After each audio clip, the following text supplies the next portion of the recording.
किरीट सोमय्या हे भाजपचे नेते येऊन गेले आणि त्यांनी असा त्यांच्या सांगण्यावरून महाराष्ट्र शासनाने मुख्यमंत्र्यांनी मालेगाव येथे SITच्या माध्यमातून त्या ठिकाणी चौकशी सुरू केलेली आहे।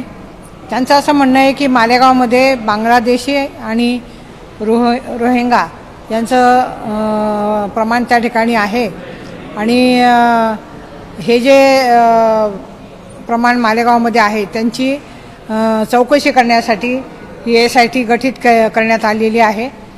साधारणतः 1.5 ते 2 महिने झाले, परंतु या चौकशीमध्ये एक देखील बांगलादेशी प्रवासी किंवा रोहिंग्या हा आढळून आलेला नाही आहे।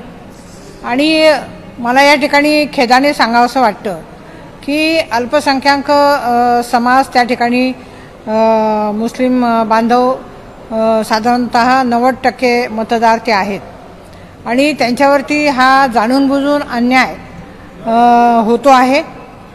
मध्यंतरी आम्ही त्या ठिकाणी मीटिंग देखील घेतली, सर्व SITचे अधिकारी देखील होते आणि त्या मीटिंगमध्ये देखील त्यांना आम्ही सांगितलं की जे प्रामाणिक आणि देशप्रेमी मुस्लिम बांधव आहेत तर त्यांच्यावरती कुठलाही अन्याय होऊ नये आणि त्या माध्यमातून त्यांनी देखील कबूल केलं होतं। ते त्यांची चौकशी त्या ठिकाणी प्रामाणिकपणे करतायत, परंतु मला एकच सांगावंसं वाटतं की अशा पद्धतीने एखाद्या समाजाला टार्गेट करून हे भाजपचं जे काही हे षडयंत्र आहे हे तातडीने थांबलं पाहिजे आणि साधारणतः त्यांचे कागदपत्र जे काही तपासले जात आहे त्याच्यात जातीचे दाखले असतील, त्याचप्रमाणे काही आधार कार्ड असतील, त्याचप्रमाणे जन्माचे दाखले असतील, तर त्याच्यामध्ये कुठे स्पेलिंग मिस्टेक असू शकते, तर त्याचा अर्थ असा होत नाही की ते बांगलादेशी आहेत। आणि महाराष्ट्र शासनाने संपूर्णपणे जातीचे दाखले त्याचप्रमाणे जन्माचे प्रमाणपत्र, जातीचं प्रमाणपत्र आणि आधार कार्ड हे देणं बंद केलेलं आहे। ते देखील तातडीने चालू करणं हे गरजेचं आहे, कारण आता शाळा सुरू होतील जूनमध्ये आणि ज्या काही शासनाच्या योजना आहेत त्यांच्यासाठी देखील आधार कार्डची गरज असते, तर त्या योजनांपासून हे जे बांधव आहेत हे वंचित राहू नये असं मला या ठिकाणी सांगावंसं वाटतं।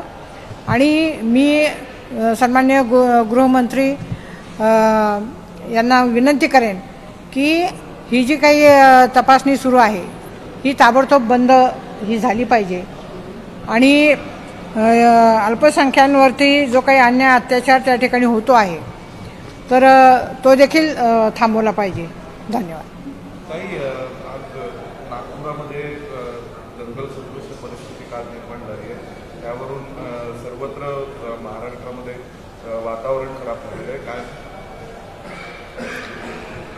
खऱ्या अर्थाने राज्याचे जे गृहमंत्री आहेत त्यांनी तातडीने या सर्व गोष्टींची दखल ही घेतली पाहिजे आणि ते याच्यामध्ये अपयशी ठरलेले आहेत।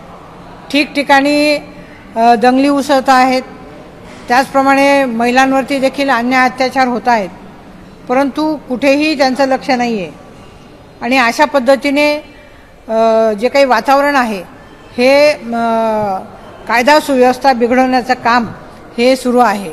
तर मला निश्चितपणे सांगावंसं वाटतं की गृहमंत्र्यांनी त्या ठिकाणी तातडीने गेलं पाहिजे आणि ही जी परिस्थिती निर्माण झालेली आहे ती परिस्थिती शांत करण्याचा प्रयत्न